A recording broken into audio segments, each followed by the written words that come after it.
फ़लस्तीन के मुसलमानों के सिलसिले में इस्लाम जो उम्मत पर लाजिम करता है, इस्लाम जो उम्मत पर लाजिम करता है वो ये है कि तमाम मुसलमान हुक्मरानों से लेकर के अवाम तक, हुक्मरानों से लेकर के अवाम तक, तमाम अवाम पहले तय कर लें कि हमें इस्लाम का हुक्म पूरा करना है जो इस बारे में हमें इस्लाम हुक्म देगा। उसके बाद फिर दुनिया भर के तमाम मुस्तनद उलमा, दुनिया भर के तमाम मुस्तनद उलमा फ़लस्तीन के मसले के सिलसिले में इस्लाम का हुक्म बयान कर दें, जिस हुक्म को फॉलो करना तमाम हुक्मरानों से लेकर अवाम तक लाजिम हो, और हुक्मरान ये तय कर लें। इसके बाद फिर तमाम मुस्लिम हुक्मरान एक फोरम तैयार तजवीज़ करें और उस फोरम का काम हो फ़लस्तीन के मुसलमानों की अमली मुआवनत करना और वहां पहुंच करके मुआवनत करना,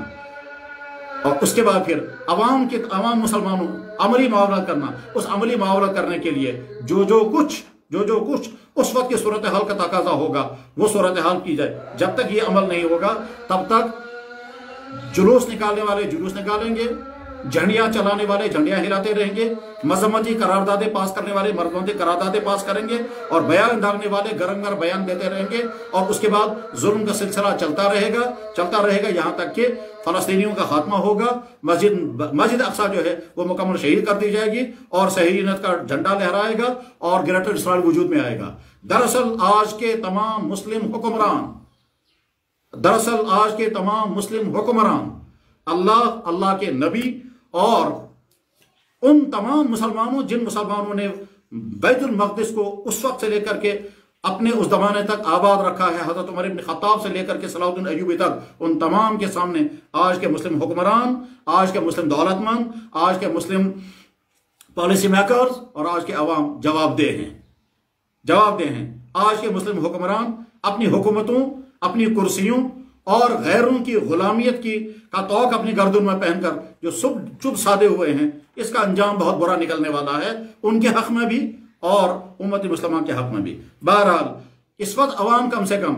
दुआओं का बहुत ज्यादा एहतमाम करे, फलस्तीन की इन जियालों की कामयाबी के लिए दुआएं करें, जो लोग वहां शहीद हो गए उनकी शहादत के कबूल होने की दुआएं करें, जो वहां औरतें बेवा और जो बच्चे यतीम हो गए उनको अल्लाह का आसरा मिल जाए इसके लिए दुआएं करें। इसराइलियों की बनी हुई तमाम चीजें मुकम्मल बाइकआउट कर दी जाएं, और साथ में दुआएं करें कि मुसलमानों के गर्दनों पर जो सवाल